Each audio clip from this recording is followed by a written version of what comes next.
Here are the horoscopes for the week of the 20th to the 26th of February 2023. So we begin the week with the new moon in Pisces. This is at 1 degree for those following along. Find that in your chart, 1 degree Pisces, if there's any planets involved, what house it's in, etc. So we're currently in a phase where as the sun goes into a new sign, the new moon comes in quite quickly. This gives a double Piscean energy, the sun and the moon together, right at the beginning of the sign of Pisces, as we head now towards the spring equinox, which starts a new cycle. So we're still very much in a finishing off an old cycle modality, even though it's a new moon, which normally brings in fresh beginnings. So the fresh beginnings I feel that we can invoke at these times are actually due to a reflection back. So we had a long Mars retrograde, and technically we're still in the shadow of that until the 13th of March. And a retrograde takes us inwards to really explore and make changes and realign. So this Mars retrograde was from the 31st of October, turned direct mid-January, but now we're wrapping up the lessons that we learnt from that. And midweek this week we'll actually have Mercury making a harmonic aspect to Mars, and I feel that we're going to get extra layers of that message, what it was that we wanted to learn. So maybe go back to some of those videos in November where I'll have been talking about Mars retrograde in more detail, or if you've been keeping up, just have another look in on what that Mars retrograde story was actually all about for you. So on a general scale, it's been about learning to take our energy inwards, learning to value our energy, our time, our effort, our talent, not always reaching out and having to do, but going in and firing up on the inside, our passion, our excitement. But according to where that is in your chart, there could have been clashes or anger with certain people. Could have been dealings with the masculine, as Mars is the masculine earthly force in our charts. Or there could have been some anger and frustration at misdirected energy or apparent blocks. So midweek this week, as we're still in a reflective period, have a look and see what inspiration comes up as Mercury in Aquarius makes a harmonic angle to Mars in Gemini, bringing forth even more of those lessons that we can benefit from.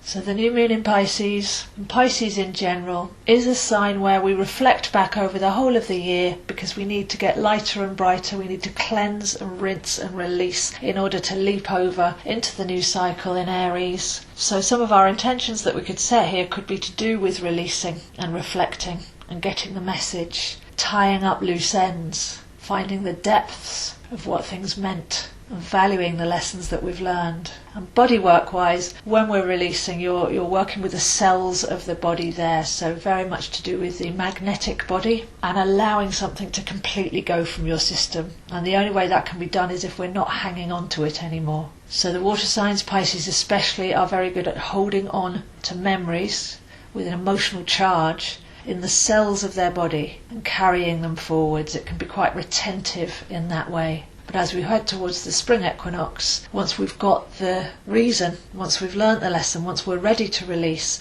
then that process can actually happen really quickly. So I do recommend doing some body work, some energy work, even some rituals once you feel that you're really ready to let go of what you've been holding on to all this time. Because it could be the last year, but it could actually be for the whole of your life, or even on the ancestral level. Things just keep coming up as we can't afford to take baggage forwards once we get into some of the very vibrant energies that are coming in March. So by the 13th of March, Mars will be out of retrograde shadow. We've got Saturn moving into Pisces, but the big story is that we've got Pluto dipping his toe into Aquarius, and that's where we can't afford to carry density forwards because we really do need a lot of space and a lot of higher consciousness awareness to make the most of that transit, which after 2024 will be with us for 16 years. So we're still in the letting everything go phase. Mercury and Mars working together to help us do that. This new moon will probably keep bringing up hints and memories of things from the past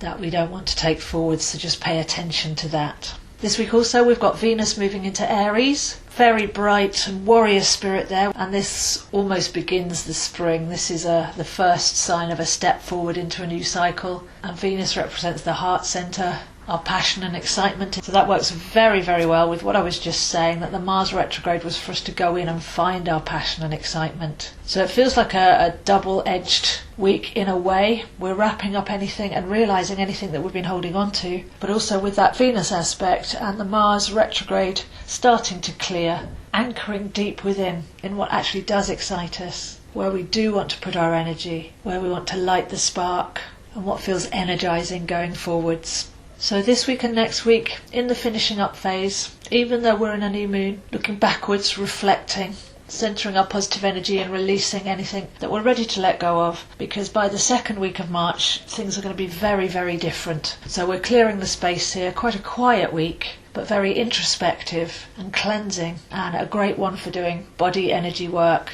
meditation, visualization, and even personal ritual, which marks in our subconscious that something has changed, significant point in time when we decided to change from one way of being to another. That's the power of personal ritual.